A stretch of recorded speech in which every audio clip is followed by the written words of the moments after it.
할렐루야. 우리 주님을 사랑하시는 분들만 아멘 합시다. 아멘. 사랑하는 주양가족 여러분, 그리스도인은 내가 주인이 아니라 예수님을 주인으로 고백하는 사람을 그리스도인이라고 얘기합니다. 그러면 우리가 마음속으로 한 가지 질문을 가져야 됩니다. 왜 그리스도인은 예수님을 주인으로 고백하는 사람이 되는가입니다. 왜 무엇 때문에 그리스도인이 예수가 주가 되는 삶으로 살아가는가, 이 생각을 한번 가져야 됩니다.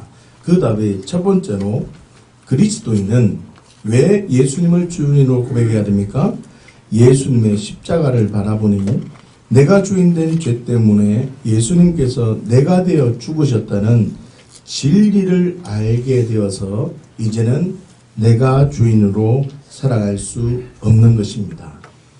예수님께서 십자가에 죽으신 이유가 내가 지은 어떤 죄의 종류나 죄의 무게를 짊어지고 예수님께서 죽으신 것이 결코 아닙니다.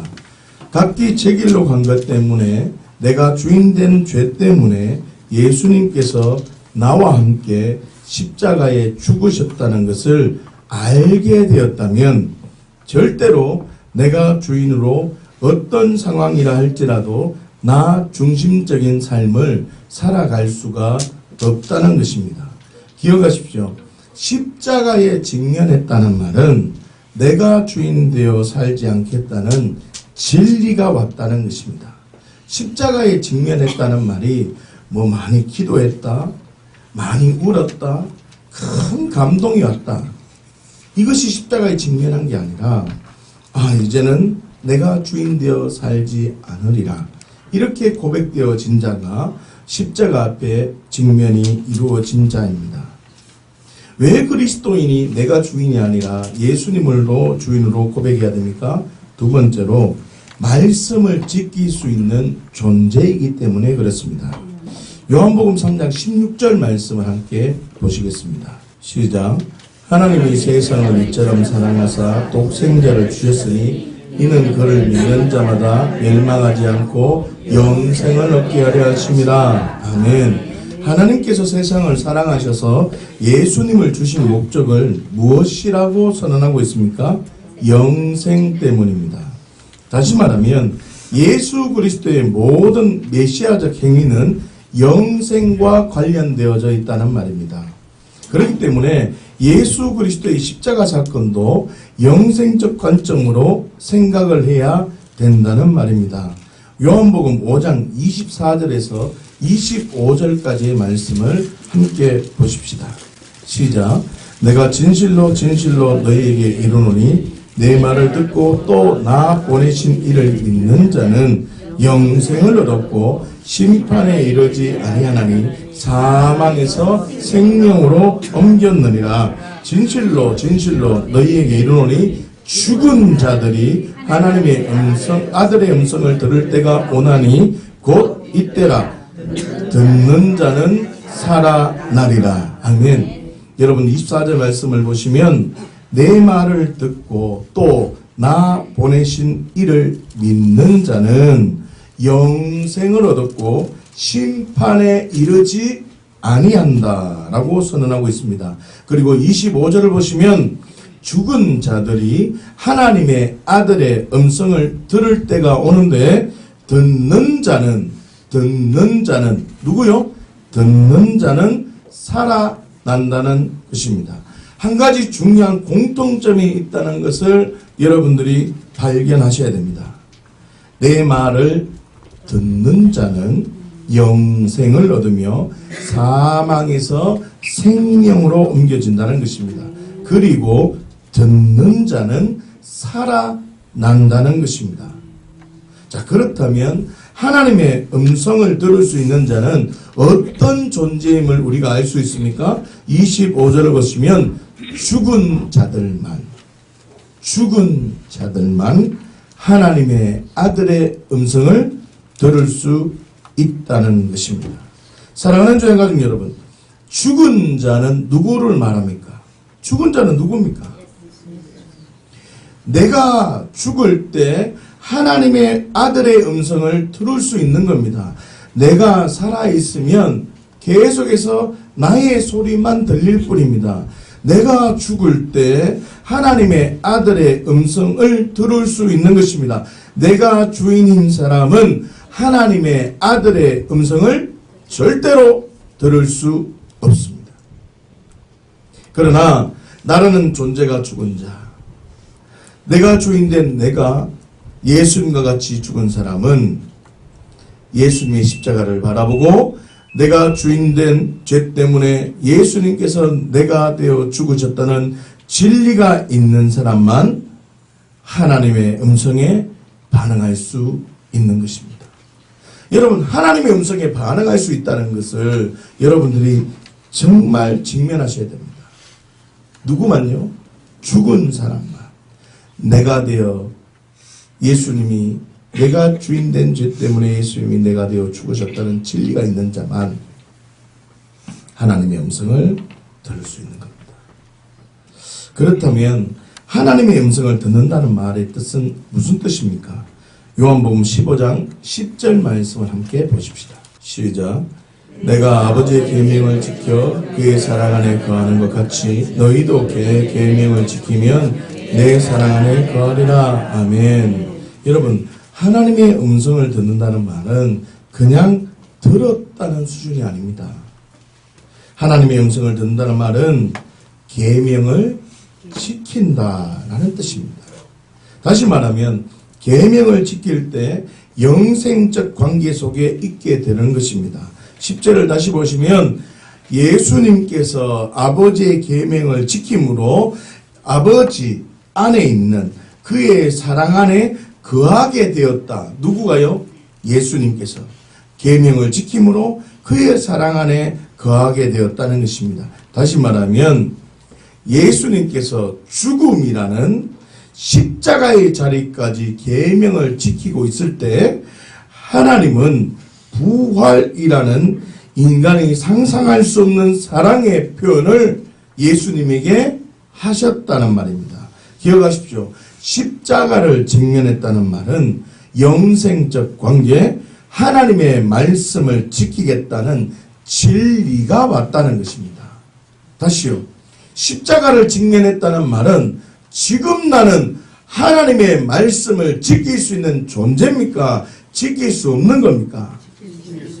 여러분, 십자가를 직면했다는 말은 내가 어떤 믿음이 되고 내가 어떤 경륜이 되어야지만 말씀을 지키는 자가 아니라 십자가를 직면했다는 말은 그 말씀을 들을 수 없는 그 나는 예수님이 내가 되어 같이 죽으셨기 때문에 나는 하나님의 음성을 들을 수 있는 존재입니다. 하나님의 음성을 들을 수 있는 존재, 하나님의 음성을 듣는다는 말은 그냥 말씀을 듣는다는 수준이 아니라 어떻게 해요? 말씀을 지킨다는 말입니다. 어떻게 해요? 예수님께서 죽음의 자리까지 십자가에까지 말씀을 지켜나가니까 하나님께서 그 예수님을 보고 그의 사랑을 나타내 보여주셨는데 그 사랑이 뭐라고요? 부활이라는 겁니다. 그러니 내가 예수 그리스도의 메시아적 행위를 보고 이야, 말씀을 지키는 자에게는 인간이 상상할 수 없는 하나님의 사랑을 나타내 보이시는구나. 이 진리가 와서 이야, 나도 하나님의 음성을 듣는 자니까, 나는 하나님의 말씀이 진리로 믿어지니까 나도 하나님 말씀 지키리라. 이 진리가 있는 자를 십자가의 직면이 되어졌다라고 하는 것입니다. 자, 여러분, 그리스도인은 왜 내가 주인이 아니라 예수님을 주인으로 고백하며 살아야 됩니까? 그 세 번째는 심판을 그대로 받기 때문입니다. 심판을 안 받겠다는 말은 내가 주인이라는 말입니다. 그러나 심판을 그대로 받겠다는 말은 하나님은 옳습니다 라는 고백 속에 하나님의 절대 주권을 인정하고 하나님의 하나님 되심을 고백하기 때문에 예수가 주가 되는 삶으로 살아드릴 수 있다는 말입니다. 여러분, 예수님은 십자가에서 부활하신 것이 아닙니다. 예수님은 십자가에서 부활하지 않고 무덤에서 부활하셨다는 말은 모든 심판을 그대로 받으셨다는 뜻입니다. 다시요. 예수님은 십자가에서 부활한 것이 아니라 무덤에서 부활하셨는데, 무덤에서 부활하셨다는 말은 모든 심판을 그대로 다 받으셨다는 말입니다. 그런데 대부분의 그리스도인은 십자가에서 부활하려고 한다는 것이 문제입니다. 십자가에서 부활한다는 말은 문제를 해결하려고 기도하는 행위를 한다는 말입니다. 십자가에서 부활하려고 한다는 말은 신앙의 열정을 통해서 보상을 받으려고 하는 행위를 말한다는 뜻입니다. 우리는 지난 주간에 창세기 전체를 살펴보았습니다. 심판을 그대로 받아들인 자는 형통하게 되었지만, 심판을 받아들이지 않고 문제를 해결하려고 행한 자는 재앙, 심판이 더 임했다는 것을 보았습니다. 기억하십시오. 십자가를 직면했다는 말은 심판을 그대로 받아들여야 한다는 진리가 왔다는 말입니다. 그런데 내 안에 심판을 받아들이지 못하게 하는 거인들이 계속 자라서 하나님이 기뻐하지 않는 삶을 살게 한다는 말입니다. 따라하십시다. 심판을 그대로 받아들일 때 하나님의 일하심을 경험하게 된다. 다시요. 심판을 그대로 받아들일 때 하나님의 일하심을 경험하게 된다. 오늘부터 출애굽기 말씀을 한번 볼 것입니다. 출애굽기 14장 10절 말씀을 보십시다. 시작. 바로가 가까이 올 때에 이스라엘 자손이 눈을 들어본즉 애굽 사람들이 자기들 뒤에 이른지라. 이스라엘 자손이 심히 두려워하여 여호와께 부르짖고. 아멘. 여러분, 이스라엘 백성들이 두려워하는 이유가 무엇 때문입니까? 바로가 선별한 병거 600대가 뒤를 따라오고 앞에는 홍해가 딱 가로막고 있었기 때문입니다. 정말 너무나 불안한 상황입니다. 그런데 이스라엘 백성들이 여호와께 부르짖었다고 하는데 그 부르짖음의 내용이 무엇입니까? 한번 11절과 12절 말씀을 한번 보십시다. 시작. 그들이 또 모세에게 이르되 애굽에 매장지가 없어서 당신이 우리를 이끌어내어 이 광야에서 죽게 하느냐? 어찌하여 당신이 우리를 애굽에서 이끌어내어 우리에게 이같이 하느냐? 우리가 애굽에서 당신에게 이런 말이 이것이 아니냐? 이러기를 우리를 내버려 두라. 우리가 애굽 사람을 섬길 것이라 하지 아니하더냐? 애굽 사람을 섬기는 것이 광야에서 죽는 것보다 낫겠노라. 아멘. 이스라엘 백성들이 하나님께 무엇을 지금 부르짖고 있습니까? 여러분, 이스라엘 백성들이 지금 부르짖고 있는 것이 혹시 저와 여러분들이 부르짖고 있는 것과 똑같다면 정말 깊이 생각해 봐야 됩니다. 이스라엘 백성들이 뭐라고 지금 부르짖고 있습니까? 애굽에 매장지가 없어서 우리를 이끌어내어 이 광야에서 죽게 하느냐고 말합니다. 다시 말하면 심판을 받아들이고 하나님의 뜻을 발견하는 것이 아니라 환경을 바라보고 있었다는 것입니다. 나의 나됨을 환경으로 증명하는 부르짖음을 하고 있었다는 것입니다. 저와 여러분들이 환경 속에 있는 여러 가지 문제를 부르짖고 있다면 우리는 하나님의 일하심을 경험할 수가 없다는 말입니다. 12절을 보시면 더 무서운 이야기를 하십니다. 우리가 애굽 사람을 섬길 것이라. 이건 말이 됩니까? 애굽 사람을 섬기는 것이 광야에서 죽는 것보다 낫다고 고백을 하고 있다는 것입니다. 이스라엘 백성들이 왜 무서운 이야기를 하고 있는 줄 아십니까?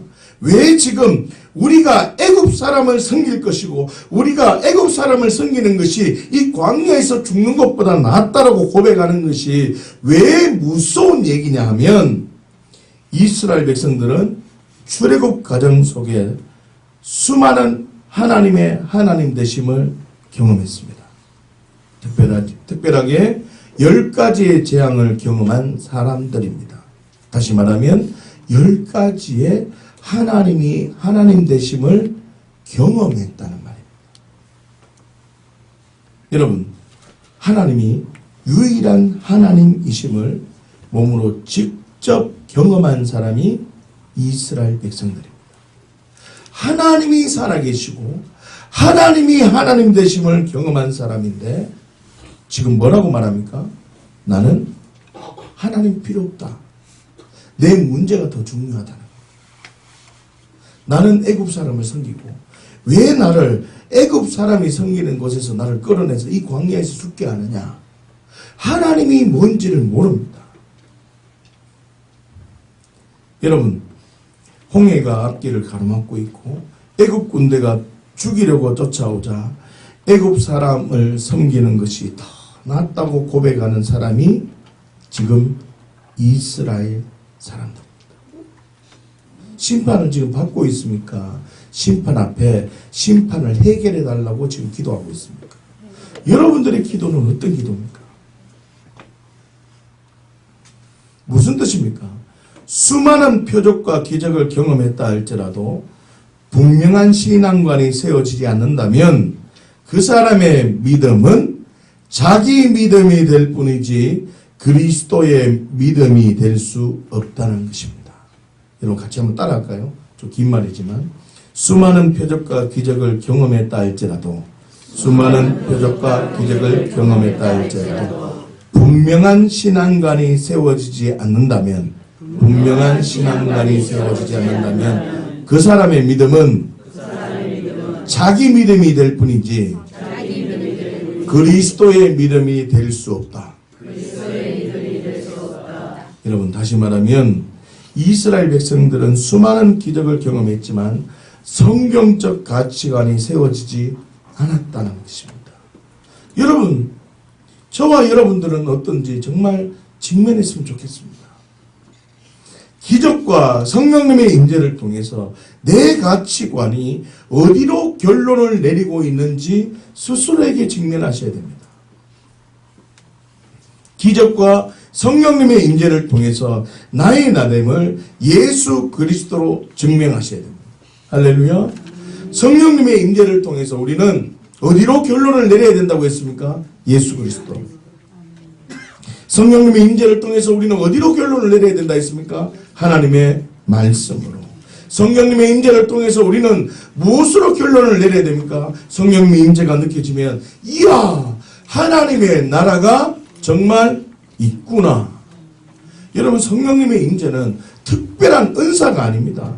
믿음이 있다고 성령님의 임재가 강하게 느껴지는 게 아니란 말입니다. 성령님의 임재가 느껴지면 느껴질수록 이야, 하나님의 나라는 정말 있구나. 그러니 나는 눈에 보이는 것으로 흔들리는 존재가 아니라 심판이 올 때 그대로 받고 하나님이 지금 이 순간에 나에게 행하시려고 하는 것이 무엇인지 집중해야 된다는 말입니다. 기도를 할 때 심판을 그대로 받아들이면서 기도하는 게 무엇인지 알려드렸잖아요. 어떻게 기도하는 거라 했습니까? 하나님, 이 일이 있으면 이 일 그대로 받겠습니다. 그러나 하나님, 이 일은 지켜주십시오. 심판을 그대로 받아야 되는 겁니다. 그리고 어떻게 해요? 내 안에 어떤 심판이 선언되어지면 이 문제를 붙들고 기도하는 것이 아니라 하나님, 하나님의 뜻을 알게 해주십시오. 이 심판을 그대로 받겠습니다. 하나님의 마음을 알게 해주십시오. 할렐루야. 기억하십시오. 성경적 가치관이 세워진 사람은 나의 나됨을 외적인 것으로 증명하지 않습니다. 그리고 심판을 그대로 받으면서 하나님의 사랑만을 기대한다는 것입니다. 그 하나님의 사랑은 하나님께서 나를 자녀 삼아주신 감격 속에 잠긴다는 것입니다. 다시 말하면 이스라엘 백성들은 지금 하나님의 사랑을 기대해야 하는 것입니다. 다시 말하면 애굽에서 이끌어내신 하나님의 기적의 하나님께서 애굽 군대가 쫓아오고 홍해가 가로막고 있는다 할지라도 이스라엘 백성을 사랑하신다는 진리를 붙잡아야 하는데 심판을 어떻게 해요? 받아들이지 않고 자신의 문제, 자신의 소원, 신세 한탄을 했다는 것입니다. 여러분, 이스라엘 백성이 한 기도는 신세 한탄입니다. 여러분들의 기도가 혹시 신세 한탄은 아닙니까? 사랑하는 주한 가족 여러분, 이스라엘의 위기적 상황 속에 기적을 경험한 것은 신세 한탄의 고백 때문이 아닙니다. 분명히 기억하셔야 됩니다. 이스라엘 백성들이 지금 위기적 상황 속에서 기적을 경험하게 된 것은 모세의 고백 때문에 위기 상황 속에서도 하나님의 사랑을 경험하게 되었다는 것입니다. 출애굽기 14장 13절 말씀을 함께 보십시다. 모세는 심판을 그대로 받아들입니다. 시작. 모세가 백성에게 이르되 너희는 두려워하지 말고 가만히 서서 여호와께서 오늘 너희를 위하여 행하시는 구원을 보라. 너희가 오늘 본 애굽 사람을 영원히 다시 보지 아니하리라. 아멘. 여러분, 여호와께서 오늘 너희를 위하여 행하시는 구원을 보라고 선언하고 있습니다. 무슨 뜻입니까? 모세는 이스라엘 백성과 똑같이 두려워 떨 수 있는 상황입니다. 그렇지 않습니까? 그러나 모세는 환경을 바라보는 것이 아니라 하나님을 바라보았다는 것입니다. 기억하십시오. 심판을 그대로 받아들인다는 말은 내 주변에 일어나는 것으로 당황하고 불안해하는 것이 아니라 환경을 넘어서 역사하시고 일하시는 하나님을 바라본다는 말입니다. 기억하십시오. 모세도 이스라엘 백성들처럼 불평할 수 있었습니다. 그러나 모세는 신세 한탄의 고백을 하는 것이 아니라 하나님을 바라보았다는 것입니다. 여러분, 기도를 어떻게 할 겁니까? 신세 한탄 기도하다 하나님의 일하심을 경험하지도 못하는 그런 어리석은 자리에 있겠습니까? 아니면 그것을 포기하고 하나님을 향하고 하나님을 바라본다면 하나님의 일하심을 경험하게 되는 것입니다. 할렐루야. 그리고 13절을 다시 보시면 모세가 아주 중요한 고백을 합니다. 오늘 본 애굽 사람을 영원히 다시 볼 수 없을 것이다. 이렇게 고백하고 있습니다. 다시 말하면 우리를 죽이려고 온 애굽 사람은 우리에게 아무런 영향을 줄 수 없다는 선언, 선포적 고백을 하고 있다는 것입니다. 여러분, 심판을 그대로 받아들이는 자는 이 선포적 고백이 삶 속에 선언되고 있는 것입니다. 기억하십시오. 심판을 그대로 받아들인 사람에게는 분명한 믿음의 고백이 나온다는 것입니다. 내가 주인으로 살아가는 사람은 하나님의 통치 아래에 있는 것이 아니라 옛사람의 통치권 아래 있는 것입니다.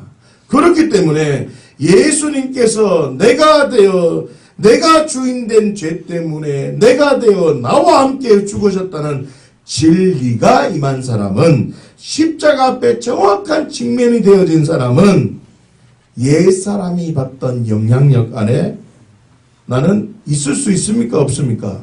없습니다. 옛사람이 받던 영향력과 아무런 상관이 없기 때문에 옛사람을 향하여 나는 종노릇 할 수 없노라. 이렇게 선포할 수 있는 겁니다. 여러분, 내가 지금 나는 종노릇 할 수 없노라 이렇게 선포한다는 말은 여러분들은 지금 누구의 통치권 안에 있다는 말입니까? 하나님의 통치권 안에 있다는 말입니다. 그러니까 너는 나에게 아무런 영향력을 줄 수 없노라. 여러분, 모세가 뭐라 말합니까? 오늘 본 애굽 사람을 영원히 다시 못 보리라. 여러분, 믿음으로 선포하는 겁니다.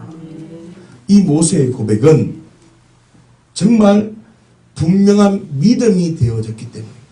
십자가에 직면되어져서 나로 살던 나, 옛사람의 통치권에 있던 나, 그 나가 죽어서 이제는 하나님의 통치 아래 있고 나는 하나님의 음성을 듣는 자고 나는 하나님을 향하여 있는 자이기 때문에 그 존재적 가치로 믿음으로 선포하는 것입니다. 할렐루야. 마찬가지입니다. 모세는 기적과 표적을 통해서 하나님의 실존, 하나님이 하나님 되심 앞에 직면했습니다. 그렇기 때문에 오늘 본 애굽 사람을 영원히 다시 볼 수 없다고 선언할 수 있었는 것입니다. 다시 말하면 하나님의 통치권 안에 있기 때문에 애굽을 향해서 나는 애굽의 영향력 아래 있지 않음을 선포할 수 있는 것입니다. 여러분, 삶 속에 선포하십시오. 예수님께서 십자가에서 죽으시고 무덤에 들어가셔서 뭘 하셨는 줄 아십니까? 무덤에서 그냥 가만히 누워 있었는 게 아닙니다. 영들에게 가서 선포하셨습니다. 왜 선포하십니까? 그분은 죄가 있는 분이 아닙니다. 그분은 하나님이십니다. 그러나 그 모든 게 메시아적 행위라니까. 다시 말하면 우리 또한 야 너 애굽의 존재가 아니고 야 너 옛사람의 존재가 아니고 야 너 하나님의 통치 아래 있고 야 너 네가 주인이 아니라 하나님 예수 그리스도가 주인인 자는 옛사람을 향해서 선포해라. 예수님께서 무덤에서 옥들에게 선포하신 것처럼 너도 선포하는 자가 되어라. 이렇게 우리에게 부르시고 있는 겁니다. 여러분, 심판을 그대로 받아들인다는 말은 첫 번째로 하나님을 바라보는 겁니다. 두 번째는 뭐라고요? 모세를 통해서 보면 선포하는 것입니다. 기억하십시오. 심판을 그대로 받아들이는 자는 환경보다 하나님의 일하심을 보며 옛사람의 영향력 아래 있지 않음을 선포할 수 있는 것입니다. 사랑하는 주양가족 여러분, 모세가 심판을 그대로 받아들였을 때 어떤 결과가 나타났습니까? 19절을 한번 보십시오. 이스라엘 진 앞에 가던 하나님의 사자가 그들의 뒤로 옮겨갑니다. 기상천외한 일이 나타납니다. 구름 기둥도 뒤를 옮겨갔다고 선언합니다.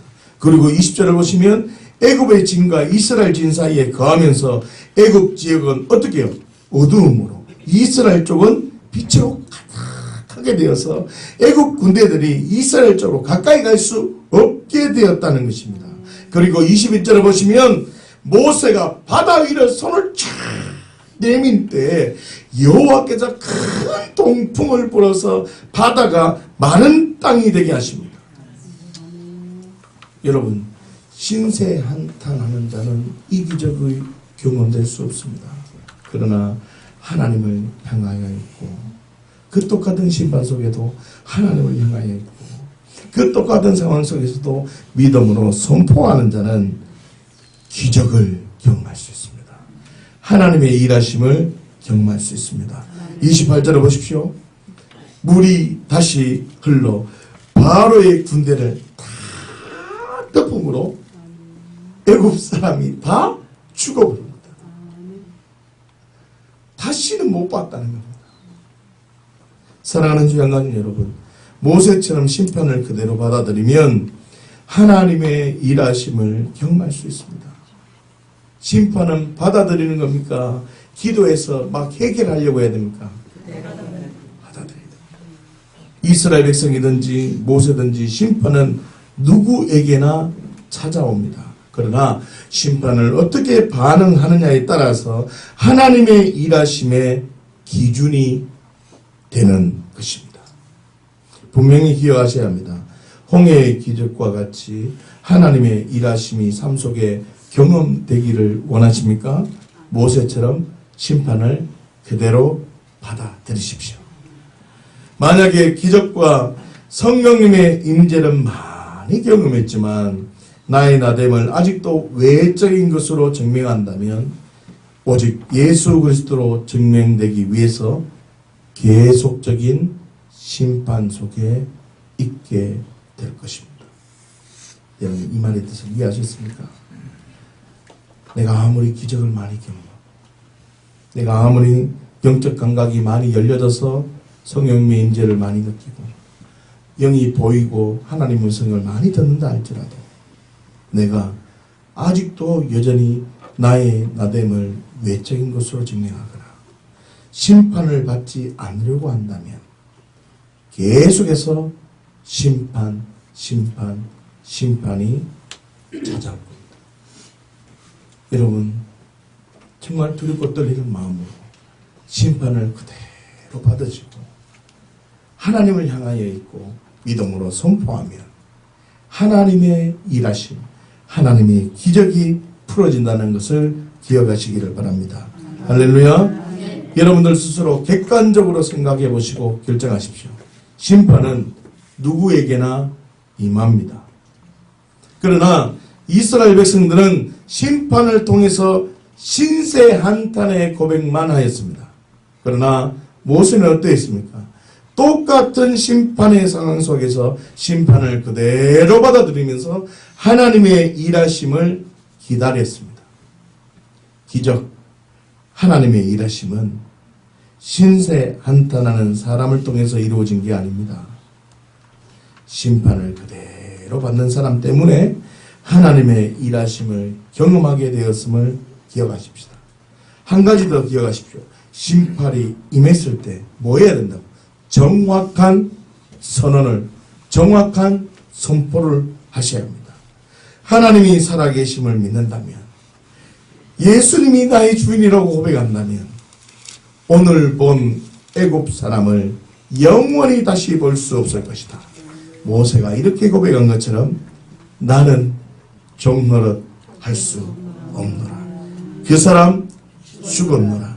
하나님은 언제나 옳습니다. 선포하면 하나님의 일하심을 경험하게 되는 것입니다. 할렐루야. 출애굽기 18장 14절 말씀을 보십시다. 이 말씀을 보시면 새로운 심판을 경험할 수 있습니다. 시작. 모세의 장인이 모세가 백성에게 행하는 모든 일을 보고 이르되 네가 이 백성에게 행하는 일이 어찌 됨이냐? 어찌하여 네가 홀로 앉아있고 백성은 아침부터 저녁까지 내 곁에 서 있느냐? 아멘. 여러분, 모세의 장인 이드로가 모세가 재판하는 장면을 보고 안타까워하는 장면입니다. 그래서 21절을 보시면요, 천부장과 백부장과 50부장과 10부장을 세워라고 이드로가 모세에게 어떻게 해요? 조언을 합니다. 그때 모세가 어떻게 반응합니까? 24절 한번 볼까요? 시작. 이에 모세가 자기 장인의 말을 듣고 그 모든 말대로 하여. 아멘. 여러분, 모세가 장인의 말을 듣고 그 모든 말대로 하였다라고 선언하고 있습니다. 23절을 보시면 하나님께서도 내게 허락하시면 네가 이 일을 감당해라고 했기 때문에 모세가 한적한 곳에서 기도한 후에 장인의 말을 들을 수도 있었습니다. 그런데 모세는 그냥 장인의 말을 그대로 들었다는 것입니다. 그 결과 어떤 일이 일어났습니까? 26절입니다. 시작. 그들이 때를 따라 백성을 재판하되 어려운 일은 모세에게 가져오고 모든 작은 일은 스스로 재판하더라. 아멘. 여러분, 어려운 일은 모세에게 가져오고 작은 일은 스스로 어떻게 해요? 모세의 장인을 통해서 천부장, 백부장, 50부장, 10부장으로 통해서 뭘 했다고요? 재판했다는 것입니다. 여러분, 그런데요, 작은 일에서 이 작은을 원문으로 확인을 해보면 카탄이라는 단어를 사용합니다. 카탄이라는 단어의 뜻은 하찮은, 중요하지 않은 이런 뜻입니다. 여러분, 하찮은 그 단어의 감동이 옵니까? 중요하지 않은 이 단어의 감동이 오냐고. 지극히 평범한 일은 모세가 했다는 겁니까? 안 했다는 말입니까? 안 했다는 겁니다. 지극히 평범한 일은 모세가 하지 않았다는 말을 여러분 이해하셨습니까? 사랑하는 조양가족 여러분, 모세가 장인의 말을 그대로 받아들였다는 것이 쉬운 일이 아닙니다. 여러분, 이 상황을 그냥 쉽게 넘어가서는 안 됩니다. 모세가 장인의 이야기를 들을 때 기분이 어땠을 것 같습니까? 어땠을 것 같아요? 여러분들은 보통 사람이라면 어떻게 하나님의 일에 당신이 개입할 수 있습니까? 라고 벼락을 내려서 난리가 났을 겁니다. 정말 내 안에 거인들이 막 자라났을 거라. 조금만 뒤집어서 생각을 해볼까요? 여러분들의 삶 속에 다른 사람이 어떤 말을 하면 할렐루야 기쁩니까? 저게 어떻게 나한테 저런 말을 할 수 있어? 이런 생각이 듭니까? 표정을 숨긴다고 해서 여러분 내면에 있는 게 숨겨지지가 않습니다. 여러분 또 한번 생각해 보십시오. 모세의 장인이 성령으로 충만해서 갑자기 불같은 성령이 임해서 모세에게 이야기한 것이 아닙니다. 지금 이해를 하십니까? 그런데 모세는 장인의 조언을 그대로 받아들였다는 것입니다. 어떻게 보면 하나님의 일에 직접적으로 개입한 것인데 모세는 조금도 불편해하지 않고 그대로 받아들였다는 것입니다. 모세가 장인의 심판을 그대로 받아들였을 때 사람들이 세워지고 모세는 더 집중할 수 있게 되었다는 것입니다. 사랑하는 조양가족 여러분, 자신의 삶 속에 모세와 같은 상황이 되었을 때 여러분은 어떻게 하십니까? 여러분은 어떻게 하십니까? 다른 사람의 말에 심판을 받아들이십니까? 아니면 그 심판을 이야기하는 사람과 원수가 됩니까? 자신이 가장 잘하는 부분에 잘 알지도 못하는 사람을 통해서 심판이 선언되어져도 그 심판을 그대로 받아들인다면 자신에게는 자유함과 집중력이 생긴다는 것을 기억하십시오. 할렐루야. 오늘 본문 말씀인 출애굽기 32장 26절 말씀을 보십시다. 아주 중요한 내용이니까 함께 집중해서 보겠습니다. 시작. 모세가 진문에 서서 이르되 누구든지 여호와의 편에 있는 자는 내게로 나오라 하며 레위 자손이 다 모여 그에게로 가는지라. 아멘. 이스라엘 백성들이 지금 금송아지를 만든 것을 보고 모세가 지금 심판하는 장면입니다. 그 심판의 상황 속에서 오직 한 지파 레위 자손들만 모세에게 나왔다는 것입니다. 여러분, 한 가지 재미있는 질문을 한번 해보겠습니다. 제가 이 말씀을 읽고 그냥 재미있는 상상을 한번 해봤습니다. 금송아지를 만들고 우상을 숭배했을 때 레위 자손도 같이 있었을까요? 아니면 레위 자손은 그 자리에 있지 않았을까요? 어떻을 것 같습니다.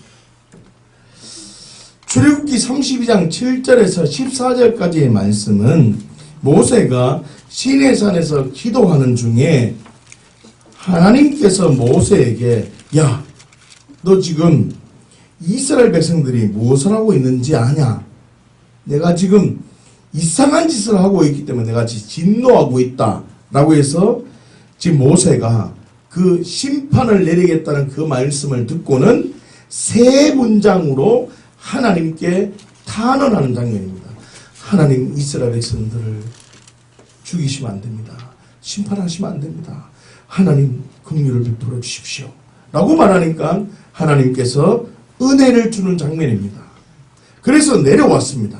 그런데 막 이상한 사건들이 정말 벌어지고 있는 장면입니다. 특별히 7절을 보시면 내가 애굽 땅에서 인도하여 낸 내 백성이 뭐 했다고요? 부패했다고 말합니다. 다시 말하면 아론으로부터 시작해서 금송아지 주체적으로 만든 인물이 누군지 압니까? 아론이었습니다. 아론으로부터 시작해서 레위 자손은 물론일 겁니다. 왜냐하면 아론도 그랬기 때문에. 아론도 물론이고 레위 자손도 물론이고 모든 이스라엘 자손이 다 부패했다는 것입니다. 그래서 출애굽기 32장의 상황을 봤을 때 레위 자손도 함께 금송아지를 숭배했을 가능성이 저는 매우 크다고 저는 생각한다는 겁니다. 사랑하는 주양가족 여러분, 심판은 하나님의 공의가 선언되는 것이며 심판을 통해서 자신의 정체성을 발견하는 것입니다. 한번 따라해 볼까요? 심판은 하나님의 공의가 선언되는 것이다. 심판을 통해서 자신의 정체성을 발견해야 된다. 여러분, 이스라엘 모든 사람이 금송아지를 숭배하고 있는 상황에서 26절을 자세히 한번 보십시오. 누구든지 여호와의 편에 있는 자는 내게로 나오라고 선언하고 있다는 겁니다. 여러분, 다 집중하셔야 됩니다. 금송아지 편에 있는 자들에게 여호와의 편에 있을 사람은 나오라는 말입니다. 레위가 그 자리에 있었느냐 안 있었냐 이제 중요하지도 않습니다. 지금 무슨 말이냐면 레위 자손을 제외하고도 다른 자손들도 많았잖아요. 그렇잖아요. 그 상황 속에 있는 자들에게 너 금송아지 있는 편에 있는 자들아, 여호와의 편에 있을 사람은 지금 한번 나와볼래? 라고 초대하고 있다는 겁니다. 무슨 뜻입니까? 자신의 정체성을 선택하라는 것입니다. 모세가 마지막으로 선택권을 주고 있다는 것입니다. 다시 말하면 아무리 우상 숭배를 했다 할지라도, 아무리 처참한 죄를 범했다 할지라도, 하나님이 진노해서 그 사람을 싹 다 죽여버려야 되겠다는 생각을 했다 할지라도 금송아지가 아니라 여호와의 편이라고 자신의 정체성을 선언하면 살리겠다는 것입니다. 그런데 가슴 아픈 사실은 이스라엘의 모든 백성이 금송아지를 숭배했는데 레위 자손들만 반응했을 뿐이지 다른 자손들은 아무런 반응을 하지 않았다는 것입니다. 그 결과 27절을 보시면 레위 자손의 허리를 칼을 차고 사람을 죽이기 시작합니다. 그리고 29절을 보시면 레위 자손의 모습을 헌신했다라고 얘기하고 복을 내려주십니다.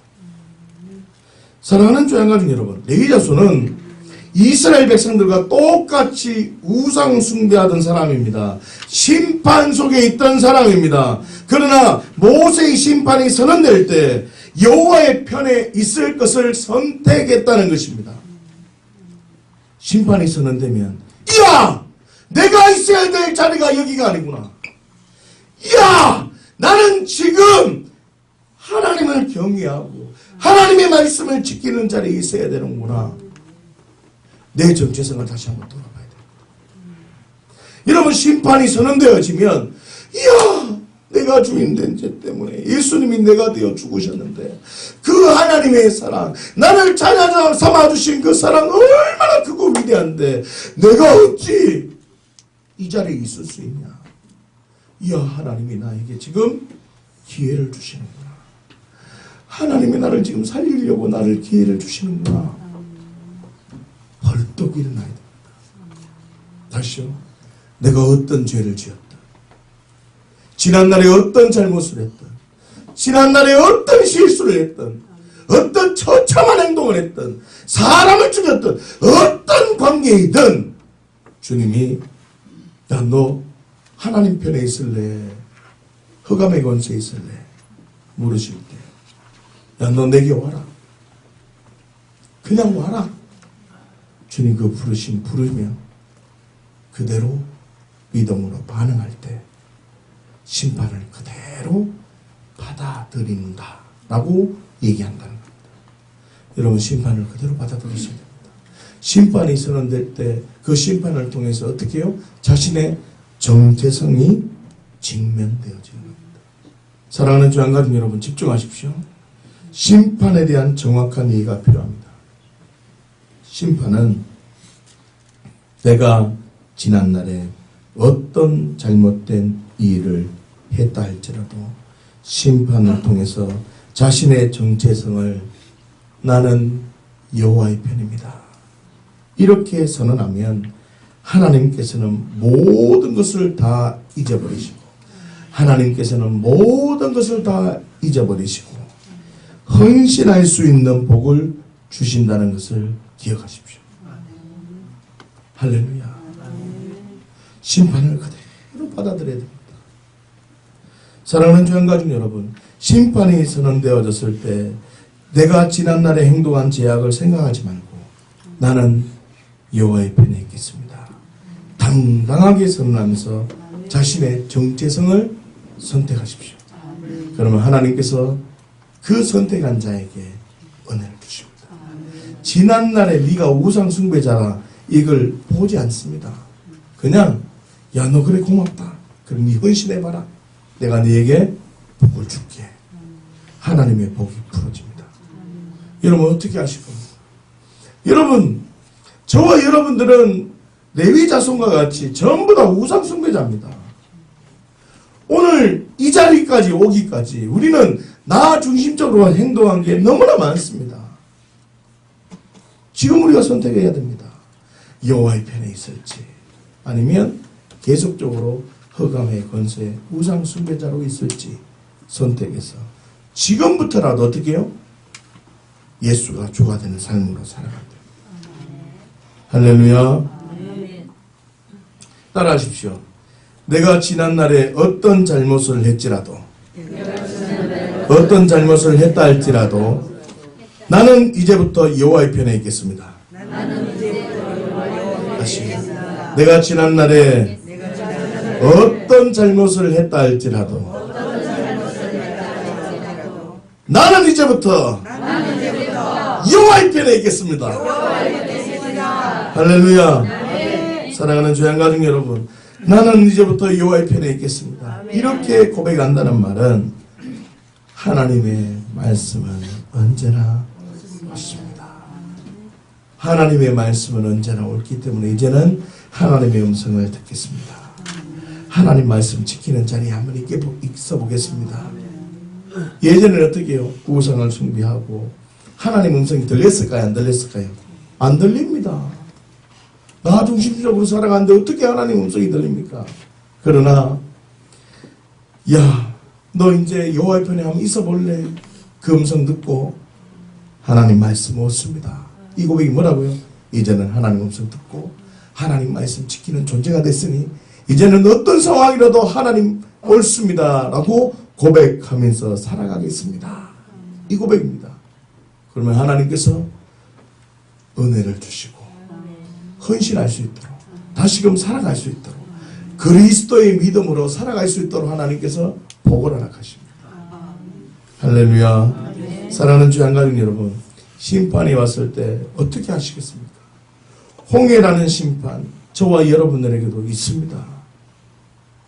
애국 군대가 죽이려고 몰려오듯이 너는 새로운 피조물답게 살 수 없어. 너는 하나님 말씀대로 살 수 없어. 네가 지난날에 살아온 게 있는데 네가 지금 뭐 다시 산다고 너는 절대로 그렇게 못 살 거야. 이렇게 엄청난 공격이 들어올 때 그 심판 그대로 받으세요. 그냥. 하나님의 일하심을 바라보고 믿음으로 선포하면 기적을 경험하게 되는 것입니다. 할렐루야. 심판에 왔을 때 어떻게 하시겠습니까? 자신이 하고 있는 일에 누군가 간섭하는 느낌이 들 수 있을까요? 없을까요? 있습니다. 그럴 때 심판을 받아들이지 않으면 내 안에 거인들이 스물스물 올라옵니다. 거인들이 스물스물 올라온다는 말은 하나님의 음성을 듣는다는 말입니까? 듣지 않고 내 중심적으로 내가 주인 되어서 살아간다는 말입니까? 하나님의 음성 듣지 않고 내가 주인 되어 살아간다는 말입니다. 그런데 자신이 하고 있는 일에 누군가 간섭하고 누군가 이야기하는 마음이 딱 들 때 그럼 그 심판을 그대로 받아들이면 자신에게는 자유함으로 자신에게는 또 다른 일을 내가 할 수 있는 일에 집중할 수 있게 되는 것입니다. 여러분 심판에 왔을 때 어떻게 하시겠습니까? 어떤 죄를 지었든지 어떤 상황이든지 심판이 선언되면 지금 당장 나는 여호와의 편에 있겠습니다. 고백한다면 다시 한번 헌신할 수 있는 기회가 임한다는 것을 기억하십시오. 사랑하는 주양가족 여러분, 오늘은 종료주일이며 고난주간입니다. 심판을 그대로 받으시려고 예루살렘에 입성하신 예수님을 생각하면서 심판을 받을 때 복음이 영화롭게 된다는 것을 기억하시고 하나님의 일하심을 경험하고 집중력이 풀어지고 헌신하는 주양교회 공동체 식구들이 되시기를 예수님의 이름으로 축원합니다. 기도하겠습니다.